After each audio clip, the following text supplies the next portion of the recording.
Here we are, Here we are. Montana, the Flathead Lake Valley, right under Glacier National Park, relaxing on Sunday morning, a rainy morning, and we're going to hopefully learn something. We praise Yah for being here to inspire our minds through this modern marvel of video and technology. So, without further ado, Eric Bissell. Okay, so you were just looking at that verse in Isaiah 3:9, right? So we want to read that one, so we can just pull that back up to speed. While you're looking at that, we're associating it with Qoheleth 3:15, and we're also associating it with the video that we shot yesterday up near Glacier Park. So That was 3:15. about Isaiah 3:9. The one we shot yesterday was how did David strengthen himself, which was 1 Samuel 30, I think it was verse 28, something like that. 3:9. Yeah. The look on their faces witnesses against them, and they declare their sin as Sodom. They do not hide it. Woe to their being, for they have brought evil upon themselves. In the next verse. Say to the righteous, it is well, for they eat the fruit of their doings. Okay, so right there, the concept that they eat the fruit of their doings, we were just talking about, is Samach Ayin Pei. That's the Mishkan pattern, at least in that section. And we could then do a further investigation and look before it and after it and probably find the rest of the alphabet. This is one of those hidden places that I haven't even seen before. In particular, I've said I've found like at least 500 places through the scripture where this pattern shows up. And so that the message is not only in the words, but it's in the pattern. So to say that they eat the fruit of their doings is Samach Ayin Pei, is what we were just talking about. And qualifying it by looking at the other letters, Aleph through Nun, which is before the Samach Ayin Pei, and then to look at the Mishkan pattern in particular, which starts with the letter Het, if you're going to associate that. And these words might be blah, blah, blah to people, but on the other hand, we can elaborate here. But to say they eat the fruit of their doings is actually Pei is a mouth, which eats. Okay? Ayin, if you draw it like just a circle, well, it might look like a melon, but the idea of drawing it like a horizontal teardrop shape with a dot in the middle, well, that's like an eyeball. It's kind of the almond shape with the dot like the pupil, but it's also a fruit. And so the tail end of the ayin, it looks like a stem, and the fruit seed being the dot in the middle. So it's a graphic image, but what does it mean? And to say that it's the fruit of their doings goes back to the previous letter, which is the Samach, which is a tree bearing fruit. To say that something that's often repeated is, Yahweh says that whatever we do is going to come back. Okay. A man will reap the repercussions of his own way brought back on his own head. Once you notice that phrase in the scripture, you'll find that Yahweh says it all the time. He will return a man's way upon his own head, a nation and an individual. Samach Ayin Pei. The phrase that Yahweh will return a man's way on his head, he says hundreds of times through the scripture, and it is iterated in the letters Samach Ayin Pei, meaning a man's way is what he does, how he conducts his business, how he treats people, the things that he say. It's the manifest from his heart. So if you look at before the letter Samach is the letter Nun and then the letter Mem. So the letter Mem is the deep inner heart. Nun is what jumps out of your heart, whether it's words or behavior, that's manifested as the Samach, which is a tree bearing fruit. The fruit that's born is the ayin. It's an eyeball, but it looks like a fruit. And then to eat that fruit is the letter Pei, the mouth. So, to say that, we were talking just a few minutes ago, that Yahweh says in another place that those who do iniquity, whether it's a country, a culture, or an individual, they have this cup of iniquity. And he said to Abraham regarding the Canaanites, the cup of their iniquity is not yet full. What does that mean? They've been doing bad stuff, evil things to one another, but Yahweh's going to wait until a certain period of time when the cup of the iniquity is full. And when the cup of their iniquity is full, Yahweh's going to take the cup in their own hand and force them to drink it themselves.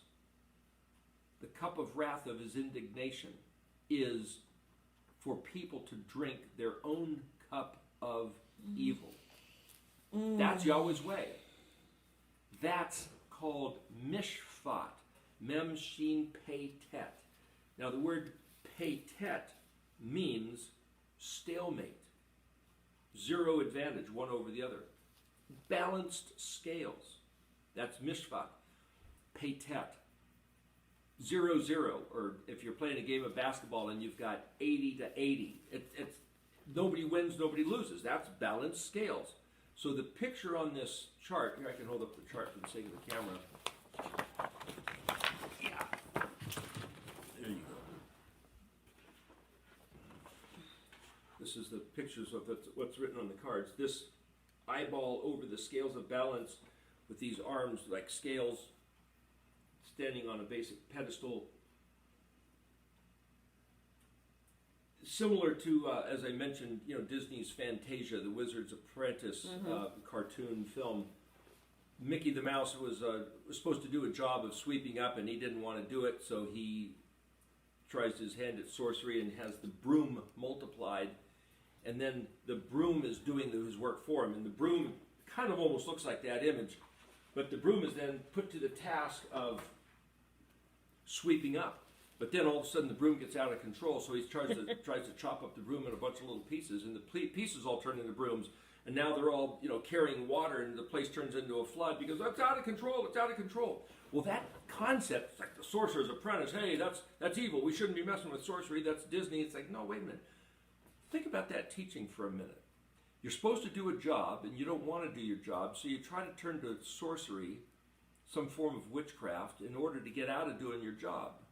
And the thing goes berserk. It goes out of control, and it's worse than it ever was if you'd just done your job. That's why people turn to sorcery. Only they don't know how to control it because it's out of control. It's a realm that we're not supposed to mess with. But think of that about that picture. You're supposed to just sweep with a broom, and then the broom doesn't have a rational mind because it's now under this magic spell. So it just does what you're trying to do, and it's accentuated. That concept is ravavot. So we were looking at Numbers 10, 35, and 36. Ravavot alfi Israel. Well, the word alfi is to be yoked and teamed together. Well, that yoked is the scales. Like I put my arms like this. What you have yoked is your burden, the weight you're carrying. And in that particular movie, it was the broom carrying 2 buckets of water. Well, if you're trying to carry 2 weights and your arms aren't balanced, you're going to throw your back out and have to go to the chiropractor. It's going to go into spasm. So when you're carrying stuff, if you carry 2 5-gallon buckets, you don't want one filled to the top with gravel and the other with something light.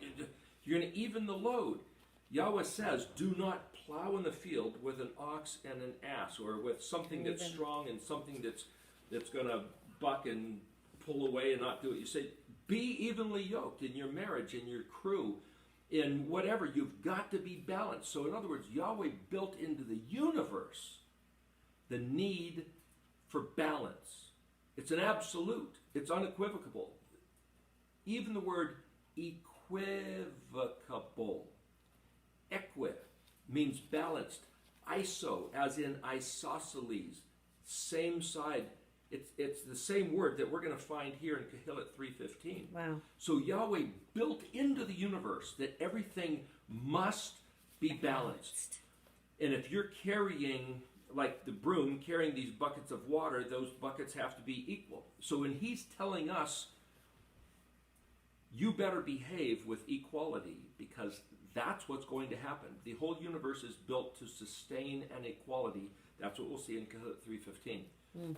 But then you go back to saying, well, when he says Psalmic ayin pei, even the Psalmic, and the reason I use the Paleo-Psalmic looking like this rather than like that, or rather than the modern Psalmic like that, is because it's balanced. You've got like a mast on a ship, the vertical and the 3 horizontal yard arms.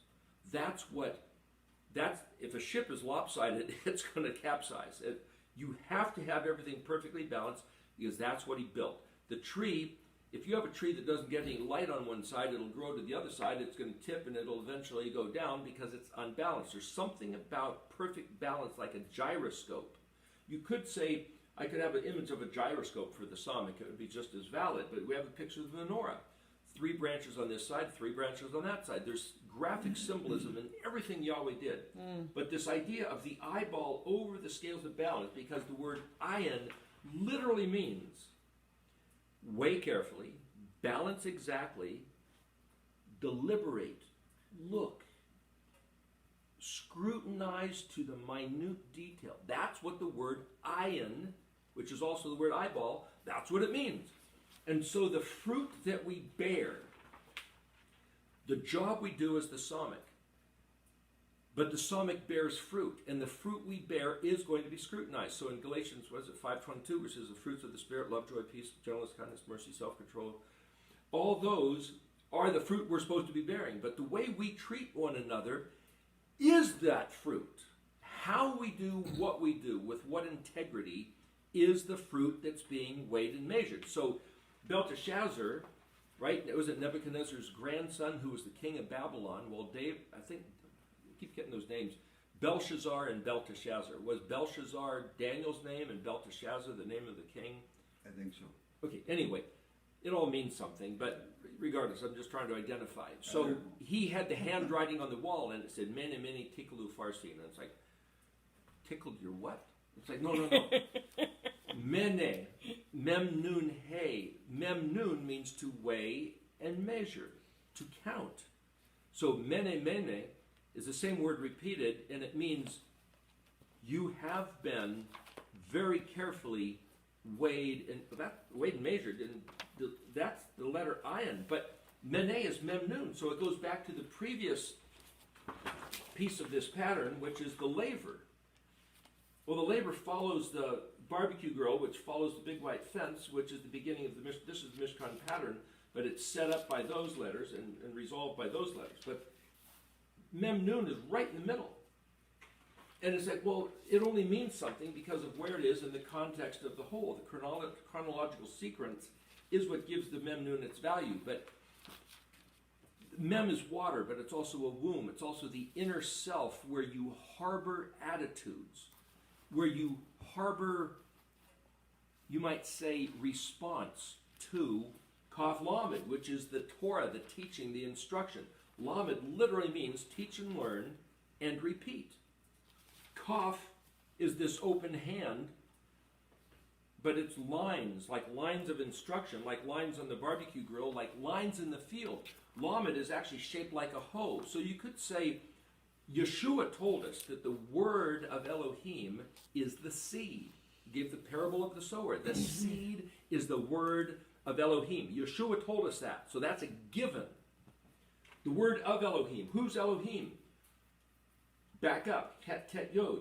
Well, het is a fence. So here you have the fence of the Mishkan. But the Mishkan, I draw it as a big white rectangular fence. Andrew Hoy talked about it being a round fence that was blue, purple, and red. Either way, the embroidery colors were blue, purple, and red that were on the gate, on the door, on the entrance to the Mishkan. So if the Mishkan was a big white fence, it's metaphorical, it's not actual, but it's poetical, artistic, but the concept is a big white fence, white linen. Well, white linen speaks of righteous works.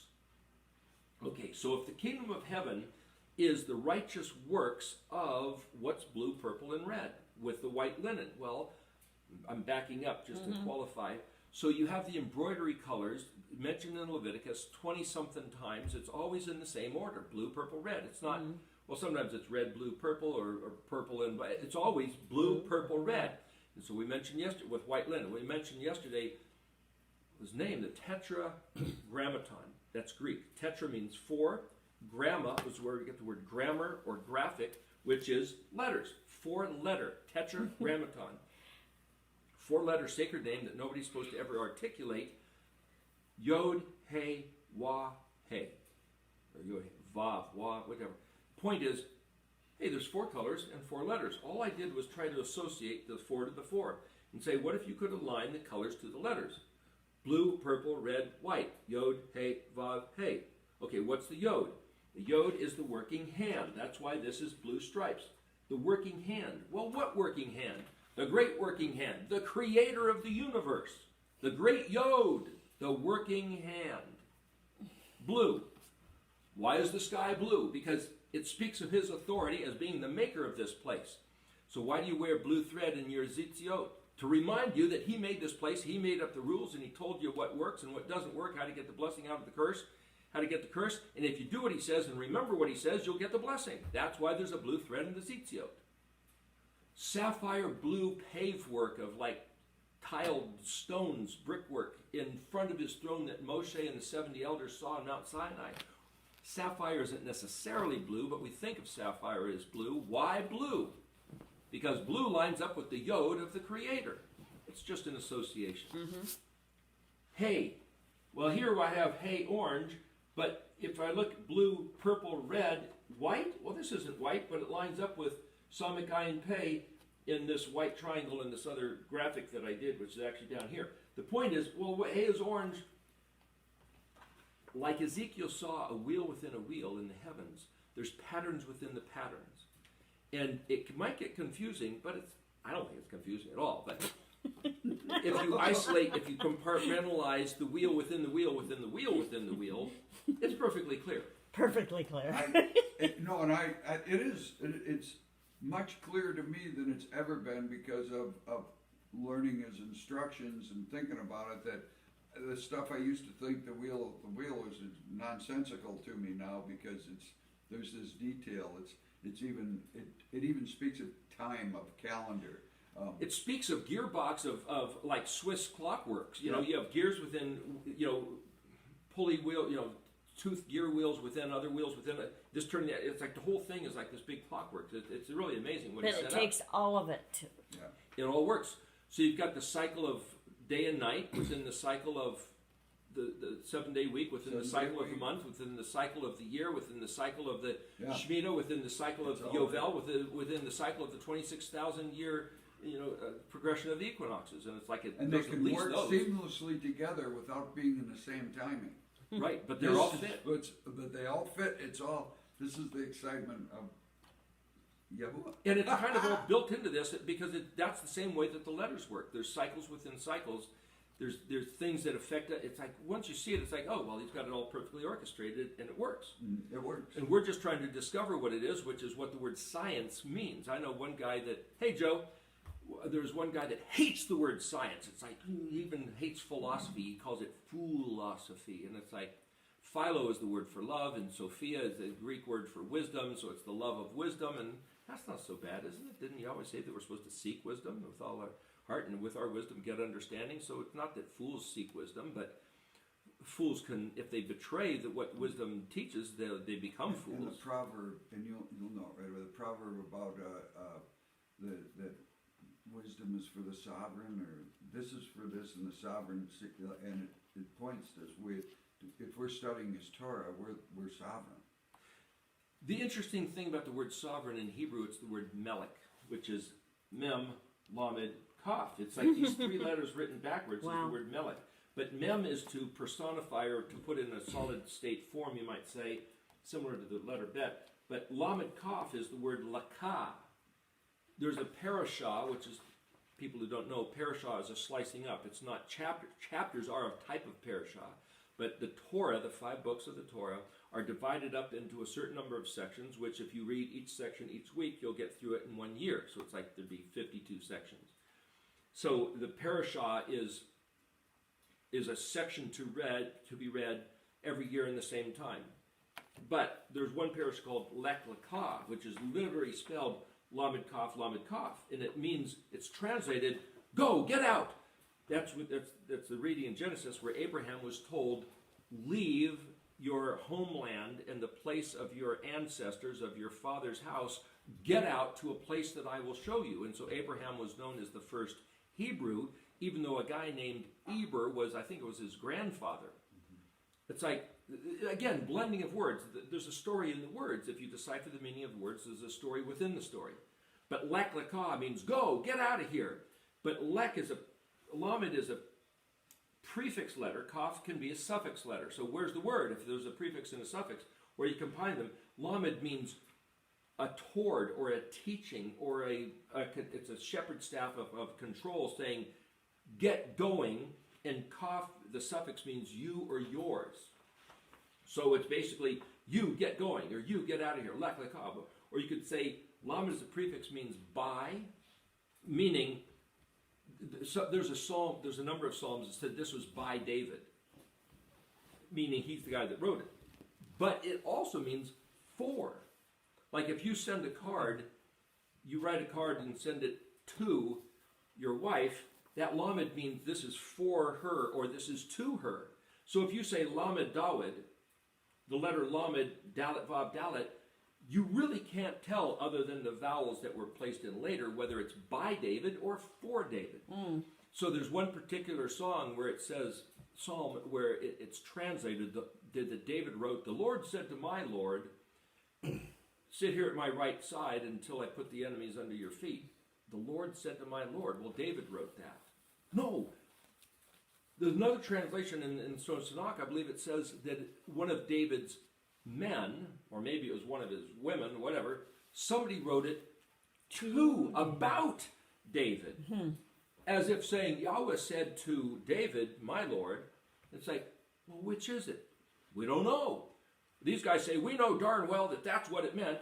But see, the rabbinical perspective is that David didn't say, the Lord said to my Lord, as if his God was saying to his Savior, sit here at my right hand. That's the Christian interpretation. But for the rabbis to say, no, somebody wrote it about David, speaking of Elohim, saying to David, hey, sit at my right hand. Well, David's not sitting at his right hand. David's on earth, and he's in heaven. So it's rhetorical, metaphorical, poetical. It's like, is that the way it works? That's the way the scriptures are written. You can read them all these different ways, and so that's why there's confusion, which actually blossoms into different religions where people kill each other over the meaning of that one verse. But that's where it comes from, the meaning of the letter lamed. I'm just saying, the more you see in each letter, the more you realize why there's different translations and why there's different religions and why there's different philosophies. And then wisdom is that guy a fool or is that guy really smart? It's like, well, which side of the line do you want to camp on? And it's like, if we can back up and say, I'm going to get out of that fray, that fight, and say, I'm just trying to understand what he said, what he means. And I can see why other people are arguing, but I don't have to get sucked into the argument. I'm trying to read these letters. So the farther you back up and then get this overview, do you have any longer arms I can put and get a back view? That's what this study is. Just say back up and see what he's actually saying so that when you look real close, you can have a different perspective. You were about to say something? Oh, I didn't want to get you off track, but that lekah, what keeps coming in my mind, maybe it's supposed to. Lechem is bread. How does that fit in there? Well, that's actually lamed het mem. Okay, This is lamed kaf. So lamed het, interesting thing about lechem, lamed het mem, that jumps into this other letter.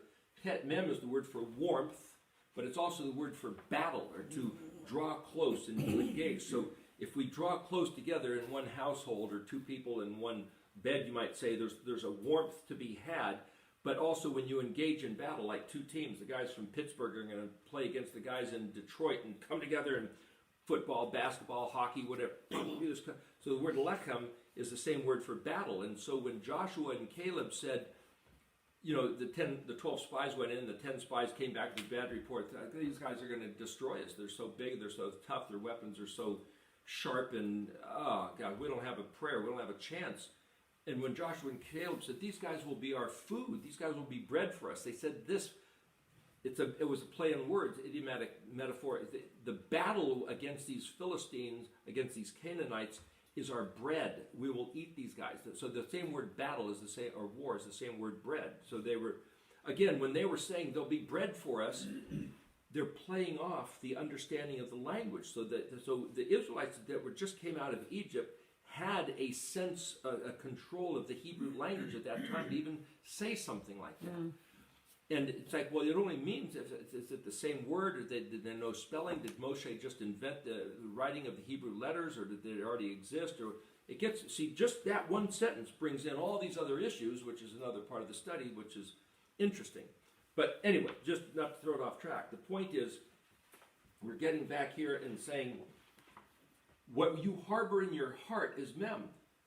Harbor what in your heart? You can harbor all kinds of things in your heart, but because we're studying the alphabet, it very specifically comes out of lameting the kaf. Well, if lamed is a hoe and kaf is furrows in the field, it's speaking of planting seed. And for Yeshua to say the word of Elohim is the seed. Well, the word of who? What Elohim? If you read King James English, you're going to get a different word than if you're reading the Latin or the Greek or the Hebrew. It's different. Oh yeah, it's the word of God. The Dabar Layawa is a little different than the word of God. It just is. It's translated. So this is the identity, the big white fence, the Het Tet Yod. So the whole idea of the four colors, Yod He Vav He, Yod, the hand of the Creator, He, the expression, which is the purple, which is this orange, which is the expression of the Creator, is the Torah in His language. Out of His mouth, as He spoke it, as His articulation. What did He say? What did He pronounce? What did He articulate? And I'm quoting from Jeremiah 23 by saying those words. That's the He of the Yod. That's the Kaf Lamed of the Het Tet Yod. Yahuwah's own words in His own language, out of His own mouth, written by His own finger in tables of stone, in the language that He thought would be the purest and cleanest of exact what He meant, is ancient Hebrew. It just is. But if you don't want that and you want Greek and English, well, go for it, or Latin, or whatever other language. The point is, if the blue, purple, red, white lines up with Yod, He, Vav, He, then the He of the Yod is the Torah of the Creator. And then the Vav lining up with Vav being the number 6, the masculine suffix is Vav. It means here it. He is the feminine suffix.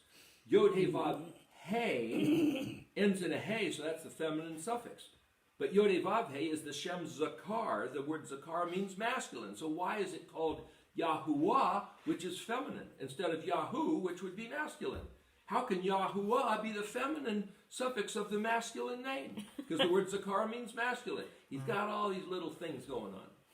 But what I'm saying is that the Vav then, the masculine suffix, well, that's a man. So if we say that the Mashiach of Israel is this Vav, that's a whole other study, but let's say the Mashiach of Israel is that Vav, then it lines up with the color red. The word Adam is the word red. Well, so that speaks of the human aspect.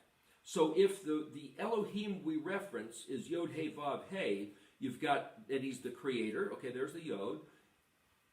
The revelation of the Creator in words, which is the Torah, there's the He. The revelation of the Torah, which is the revelation of the Creator in human form, that's the Vav. That's Mashiach Yeshua.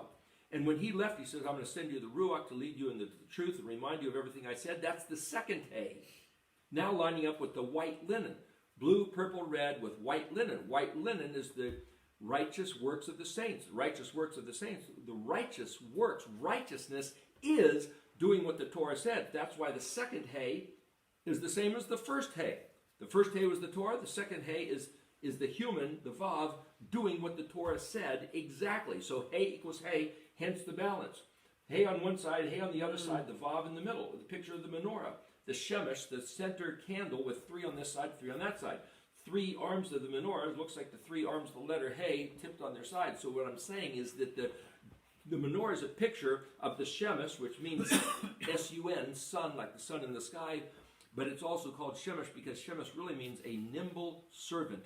Quick, eager, zealous, faithful, responsible, with integrity to get up and do. Every day the sun jumps up, runs across the sky, sinks down, runs back around to the other side so he can jump up the next day and do his job and run back to the other side and jump up the next day, day after day after day, just like Yahweh told him to do. I'm anthropomorphizing the sun. Of course, we believe that it's just this ball of fire in the sky and that the earth spins, but that's a different matter. Some people don't think so, but that's a different matter. My point is it's all metaphorical, poetical, artistic, and we're trying to see patterns within the alphabet and spelling of words. So the same way that the psalmic or the menorah is two hays on either side of the vav, hey, like that hat, you got the symbol, right? You got the vav in the middle with the two hays and the yod Oh, underneath yeah, it. yeah. Well, you gave me that idea. Yeah, well, I'm just saying that's the graphic symbol of that whole concept. And so to say yod, hey, vav, hey, yod is a prefix, meaning he will, third person reference of an observer looking at it, and hey, vav, hey is the verb that means to exist or to happen. So yod, hey, vav, hey can be read as a word, he will cause it to exist. Or he is the one who sustains it happening. We're going to bump into that word in a minute. Not as the name of the Almighty, not as the tetragrammaton, but just as a action verb, hey yod hey, that's in Qoheleth 3:15. My point is, they will eat the fruit of their doings, pay the ayin of their psalmic. And what is birthed psalmic, noon, is this action, it's like, so if psalmic is a tree bearing fruit, noon is like this flame. So I did this picture down here in the middle of the menorah on that flag of the confederated 12 tribes.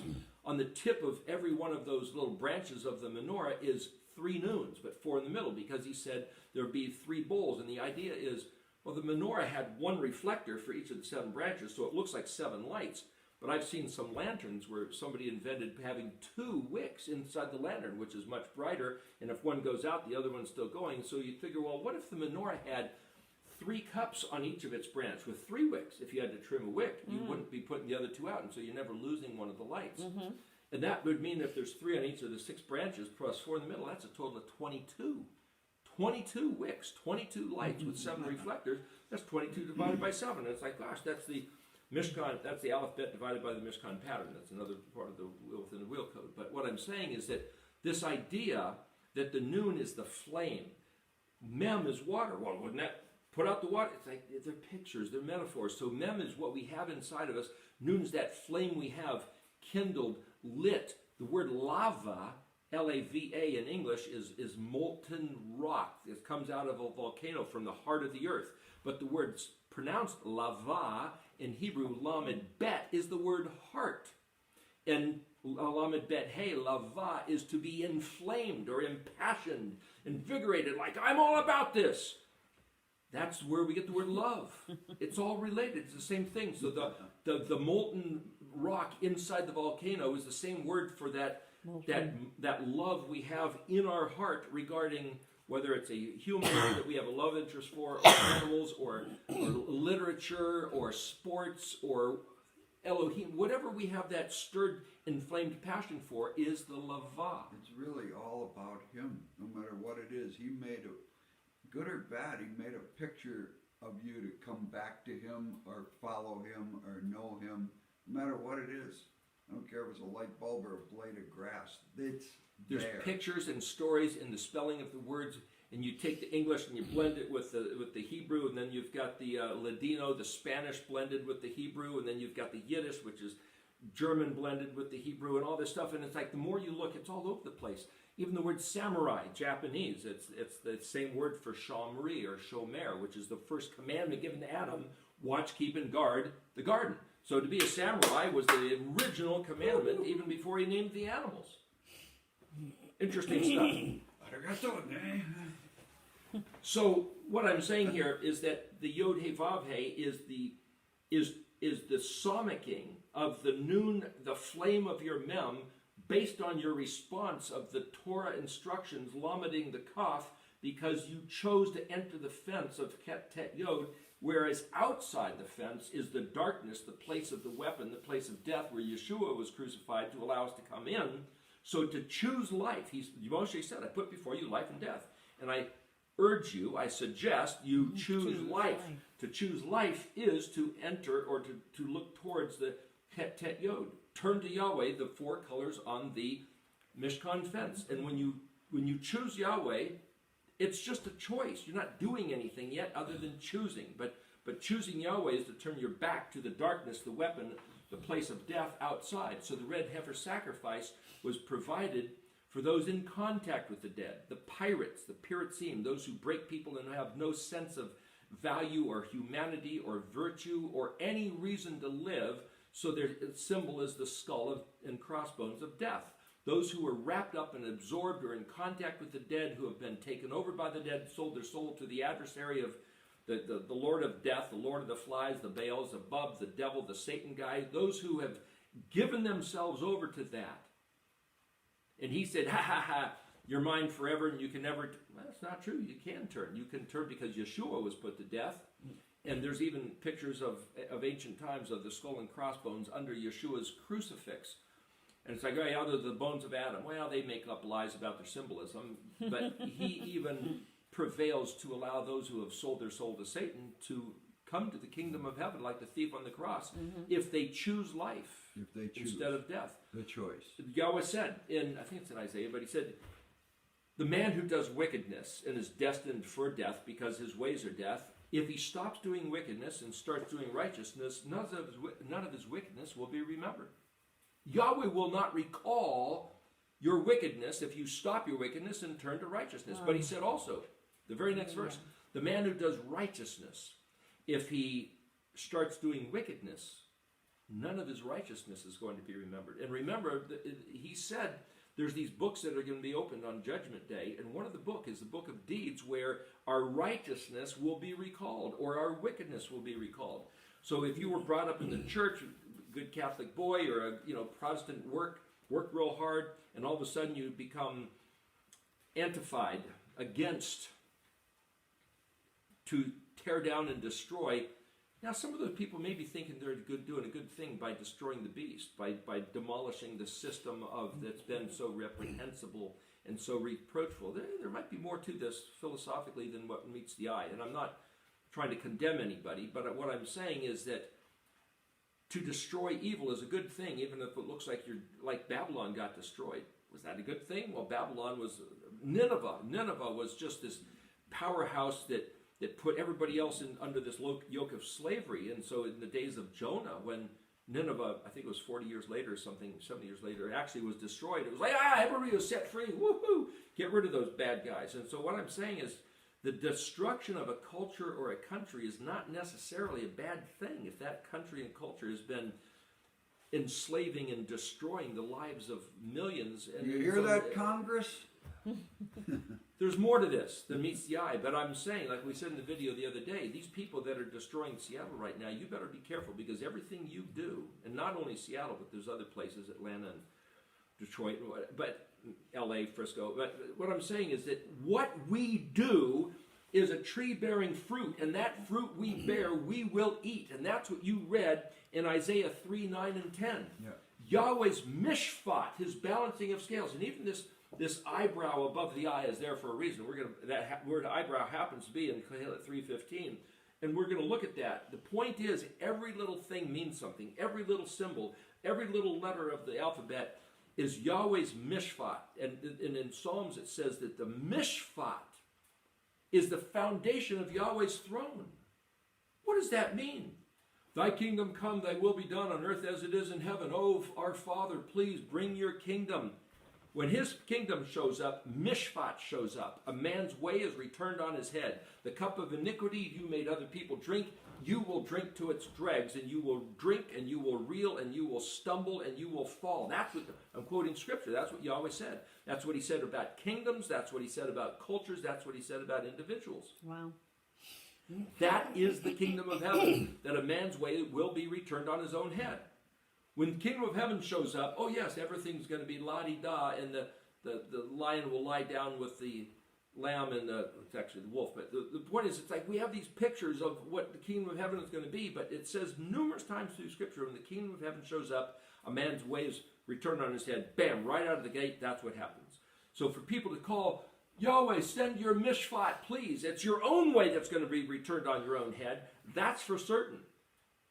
And whether that ends up looking like the Holocaust or the tribulation or the burning of Atlanta and Seattle, it's like, I'm not going to excuse anybody. A man's way is going to be returned on his head. The way we have conducted our lives, if we have not repented, asked for forgiveness, and turned to righteousness, then Yahweh is going to send in the pirates, the piratzim. That's his word. It's a Hebrew word. It means those who have no regard, who break things, destroy things, where you get the word peretz.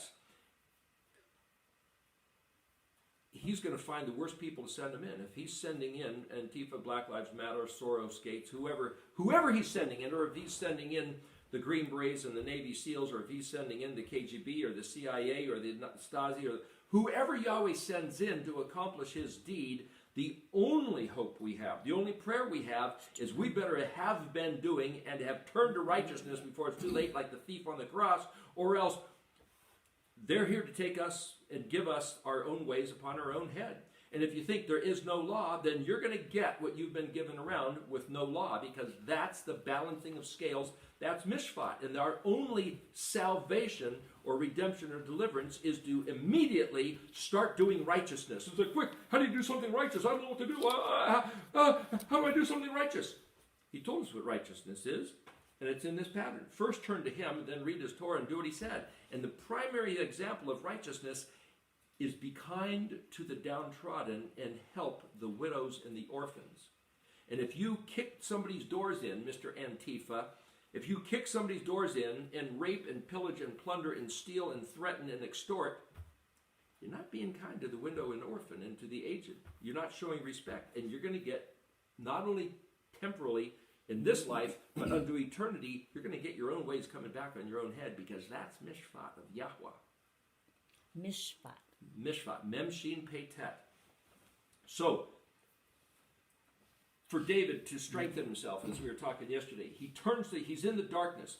His men are mutinying, want to kill him, just like 3 million people wanted to kill Joshua and Caleb. The Philistines rejected him. Saul was hunting them down. Everybody turned against them. The Amalekites had raided Ziklag, burned it to fire, taken his wife and children. They didn't know whether there was any survivors at that moment or not. David's world was complete darkness. That's like the place of the crucifixion of Yeshua outside the fence. But he turned to Yahweh, and he strengthened himself in Yahweh. That's turning the big white fence. And then what did Yahweh say? So he called for the priest. Let's consult that's a different matter, the ephod. But at least he consulted the word of Yahuwah through the priest, and then he went for what the word was. He said, okay, let's go. The priest gave us a word from Yahweh that we will be successful against whoever it was that did this raid. These marauders, that's a Hebrew word also that means raider. Marad, mem resh dalet, I believe it is. And so it's like, I don't know who they are, where they are, how many they are, but Yahweh said we will be successful. We're going to go get our people back. We're going to go punish the marauders. Turned out to be a whole valley full of Amalekites, probably tens of thousands of them. David and his 400 men prevailed. But what they did is Samach, they said, okay, let's, like the mast on the ship, set sail, let's go. We got the word, we took it to heart. We consulted the word of Yahweh, the Torah, Kaf Lamed. He took it to heart, Mem Nun, got 400 guys that were willing to go with him. Let's go. That's the Samach. And then the Ayin, they found a guy, and the guy said, hey, promise to deal justly with me. Promise me that you won't kill me or return me to my Amalekite master, and I'll tell you who these guys are and where they are. So that's the balancing of scales. The guy put before David, the way you treat me is going to determine your success and whether I'm going to help you. There's all this stuff embedded within this story if we stop and look at this. And David said, okay, he's talking. He says, tell me what's going on, and I will be merciful, and I will not kill you. I will not give you back to your slave master. I will. David now puts himself in the line and says, this is what I'm going to do. And if he betrays his word, then David's going to catch hell, halal, profane, ruin, destruction, punched holes in. Literally, that's where we get the word hell, het lamed lamed. What I'm saying is that once you study the language, gosh, everything about the system of the world order makes sense. And then David talked to his men and says, okay, look, this is the way we're going to do it. And then he went out. It's like the thing opened up, and he saw this open valley before him. That's like that which opens up. And then David had to have a battle strategy for that moment. He saw this whole valley filled with Amalekites. They were partying, cavorting, drinking, feasting, mouth stuff. They were, woo-hoo, what a successful raid. There's nobody here to stop us. We took all these women. We took all these goods and belongings and they were and food and David swooped in while they were in their drunken stupor of completely not seeing what was happening around them, and they slaughtered every one of them. And David and his 400 men killed every Amalekite that was there except for, it says 400 youths, teenagers, whatever, that jumped on camels and took off out of there. That was the Zadi. The zodi is a picture of a scepter. The zodi is a picture of a fish hook. You might say the pike that the British, what they called beefeaters, you'd use this fish hook harpoon-looking thing to pry open the armor and get the guy inside the armor. It was that kind of a weapon. There's the Mishkan pattern. That's what David did to strengthen himself of Yahweh. Turn to Yahweh, consult the Torah, take it to heart, launch out, remember mercy, confer because it's a social thing. Confer meaning Sukkot, meaning to pay the prayers of the saints, the altar of incense. I mean, David didn't launch out on his own, but he was in the strength of Yahuwah, and he prevailed Zodi, the scepter, the place of the Ark of the Covenant, the manifest of the hope set before you. If you know the other videos we've talked about, that's what that's about. Anyway, now, going back to then Isaiah 3, 9, and 10, he's talking about these people that look like they're prevailing, but they're the evil people, or even the people that have righteousness in the heart. They will eat the fruit of their doings. Period. Whether it's this side or that side, right or left, liberal or conservative, or commie or Nazi, or capitalist pig, or New World Order, or whatever you are, you're going to eat the fruit of your doings, both now and for eternity. That's Yahweh's kingdom. Now, let's look at Qoheleth 3:15. Did you have the way yours was phrased, or you got that there, Diana? Oh, maybe you have two different versions. Let's read them in three versions. Oh, okay. What do you got there? Qoheleth 3:15. It says, whatever is has already been, and what shall be has been before. But Elohim seeks out what has been pursued. Okay, are we still recording? It's still on? Okay. Say that again. Whatever is, comma, has already been, and what shall be, comma, has been before. But Elohim seeks out what has been pursued. You know what that means? It almost sounds like philosophical, poetic gobbledygook. But I'm saying, can you decipher what that means? Well, it in my heart, I feel like, just whatever has been whatever. I mean, There's nothing new under the sun. Nothing's no under the sun. Nothing changes. But we have the opportunity. We're our little kids that don't know anything. We're babies weaning, and then we come through life and we make choices. And are we going to pursue righteousness, or are we going to pursue evil? But what does this mean? Elohim seeks that which is pursued? What? Well, that's just. That's maybe. I'm sure there's a lot more here, but that's I like to think I'm maybe doing the right thing by pursuing His Torah. Mm-hmm. But that's all it means. Elohim seeks. So what is pursued? He seeks His people who pursue Him. Okay, but that's different. To say that He seeks what is pursued. I could. If I'm a hunter, I'm out chasing that deer so I can have some dinner. But our translation says what has been pursued. What has been. What has been pursued, if I say, well, wait a minute. So we were talking the other day that, come on, people for the last 2,000 years didn't have computers that we know of. They didn't have electricity, such as we know. Now we have computers and electricity. Well, what is has already been. Well, been when? Well, maybe before the flood they had electrical with, but we don't know that. It's like, oh, come on. But if they invented it, it didn't come before. They invented it. So what do you mean? It's like this. Like I said, it sounds like philosophical gobbledygook. It's like, oh, come on. Oh, well, yeah. Solomon wrote Qoheleth. The word Qoheleth means preacher, because the word kahal is assembly. So a preacher is someone who speaks to an assembly. People watching YouTube is an assembly, a kahal. It became the word church, but it also comes from the word ecclesiastic, ecclesia, which is Greek for the assembly. Where we get the word Ecclesiastes, which is the name of this book, which is also where we get the word ecclesiastical, which is to say the church structure of authority, which is to say, here's the Pope, here's the cardinals, here's the priest, here's the preacher, here's the laity, here's the literate ones, and here's the illiterate ones. That structure is the ecclesiastical order. And monks and friars and everybody else thrown in the mix. But elders and deacons and the Presbyterian model and all that. But Qoheleth is the guy who dispenses wisdom to the assembled masses, just so people know where this comes from, which is why it's called Ecclesiastes. But for him to say, I've got something really profound to tell you, what has been is what is what has been. Okay, what are we supposed to do with that? God seeks that which was pursued. Okay, what does that mean? God seeks that which was pursued? Hey, what's on TV? We got a football game coming up, don't we? It's like, what am I supposed to do with this stuff? In the Hebrew, it says much more. That's what we have to do with this stuff, so let's look at it in the Hebrew. Memhe, that's the word ma. Mm-hmm. And it means what, how, why, how much.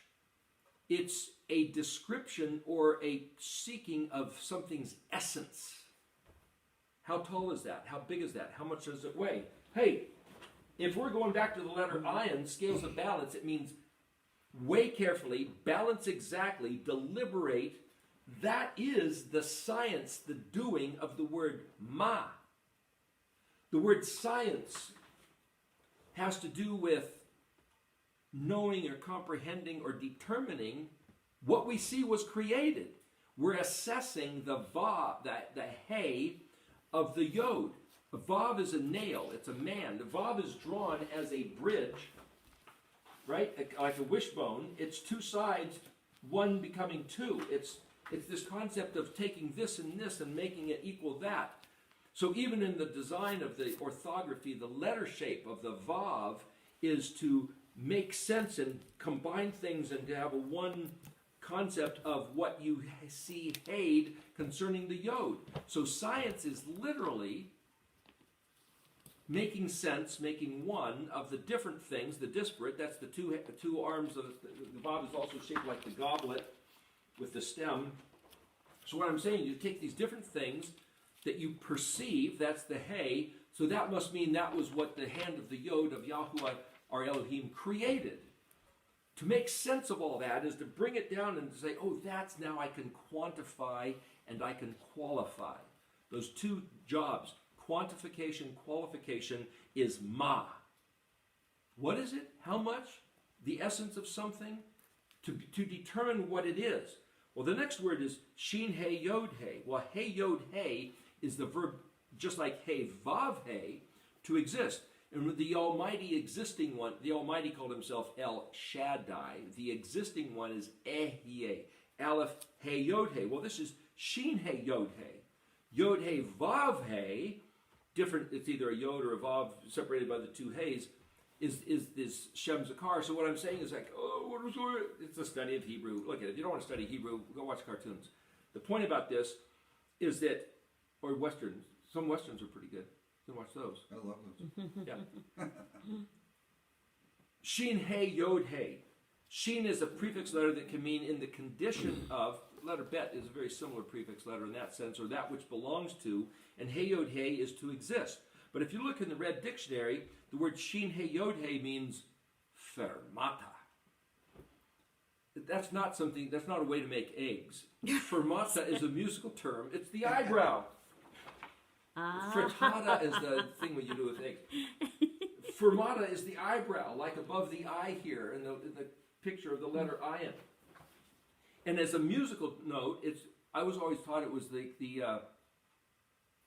what's it called? Something about the bird's eye, I think. If you have a whole note, so you sustain it, you wouldn't put it over a quarter note, but to sustain a whole note, you put this eyebrow over it. It's called a fermata, and it means to sustain, delay, lingering. This word, Shin He Yod He, is that word, fermata. Okay, but why is it used here? Something is sustained, lingering. If you're in a progression and all of a sudden you're interrupted, like a TV commercial, or like what we just did about talking about the egg thing, instead of talking about what we're talking about, that was an example of a fermata. We're interrupted, we're delayed, hey, what's going on? You stalled out. That's the word. The root of the word He Yod He, now you have to break things down and say, well, there's yods and vavs, or like these wild cards you drop in. So if you look at Shin He He, that's the word for lamb. or little sheep. One who goes out slowly. And so, we're all held up because the kids have to pick up the toys. We're supposed to go somewhere, but they're so slow. Or they need to have another bathroom break. You're interrupting. That's why the little lambs went out first. Because the command, get out of here, that's actually Lamed Kaf, Lakah, but it's also Zadi Aleph, which is this discharge, the publish, this explosive. But you don't send the fast runners out first, unless that's a military tactic. But when the whole group is moving, you send the little lambs out first, because their pace slows everything down. That's this word. Because just like Jacob met Esau. Exactly. Because if you send the fast ones out, the little lambs are going to be wearied and you'll lose them. But if you send the little lambs, everybody else can just have some patience, just deal with it, wrap your intellect around your behavior. Okay. That's this word, Shin He Yod He. So if it's talking about Ma Shaya, Mem He hyphen to Shin He Yod He, the essence of, well, you could also say when you slow down, it's for the sake of sustaining or enduring. A bird's eye fermata over a note. Keep just. But it also means interruption. Well, wait a minute. How's that an interruption? If we're watching a long show, it's like, remember back in the old days, you'd have an interruption of a commercial break where everybody go to the, what do they call it, the snack house or the movie theater? What was that? You go to get popcorn. Concession Stand. And you interrupt the movie, and everybody go to the concession stand and get something, come back and sit in the car and drive in the movie theater and eat popcorn or whatever, use the bathroom. Commercial break on TV, it means to pause or to stay. So if something is either retarded or delayed or something is interrupted, that's this word, ma shaya. The essence of the lingering or the essence of the delay, it's like to loiter, just hanging around. Something is delayed in the progress of its otherwise just galloping accomplishment. The next word is kabar, kaf bet resh. This word will show up again 4 words later, but it means a sieve or sifted. It also means already. Already. No, wait a minute, let's look at the other words. It means make something strong or multiplied. Well, wait a minute, now that reminds me of a story. Remember it said that Pharaoh, in the days of Moshe before the Exodus, Pharaoh had this stiff neck, and Yahweh stiffened his neck even more. No, what he did was he amplified Pharaoh's attitude that he already had. Well, wait a minute. That's what this is talking about. The essence of what already exists is amplified. So it's like through a sieve, you're not taking new stuff and throwing it in. A sieve is to shake out some stuff and leave other stuff that's already in there, but didn't make it more clear. The word, this is also a word like kebar, kaf bet resh, K-B-R. B-R means to be refined or pure. That's what you do with a sieve. A sieve is you take out some stuff and leave other stuff so you get a better quality or more refined or more exact. You're saying, what's really going on in here? And you sift it down. So when there's trouble in the country, you say, gee, I thought we were all friends. I thought we were all compatriots. You sift it through some trouble, and all of a sudden, these guys are freaking idiots, and these guys are, well, pick your favorite adjective.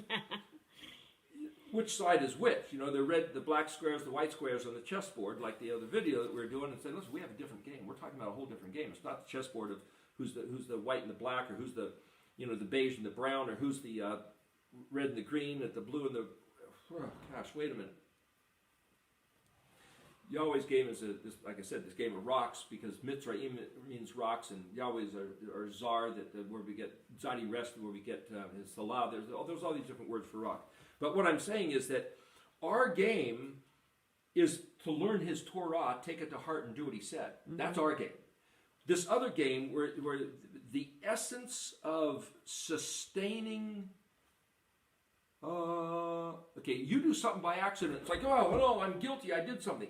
If you didn't kill him on purpose, it's manslaughter. If you killed him on purpose and laid in wait, it's murder. You do it again, you're a killer.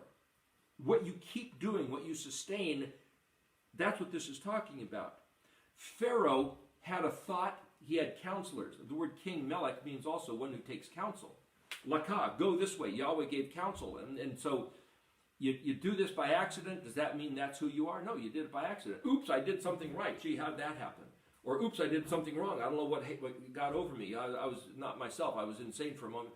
What I'm saying is that even in our courts of law, we deal with these subjects. But that which you sustain on purpose, yeah, that's the Shin He Yod He. And Yahweh's going to sift through to find who are you by the circumstances that he allows in the area that looks like the darkness. So when somebody comes up with an idea as a teenager, yeah, that sounds like fun. I know one guy as a teenager, he was in a car and three of his friends went into the 7-Eleven. They came out and said, get out of here quick. What? Just get out of here. Well, they had killed somebody in there and he ended up going to jail for being the getaway driver. He didn't even do it. He didn't even know what they were doing.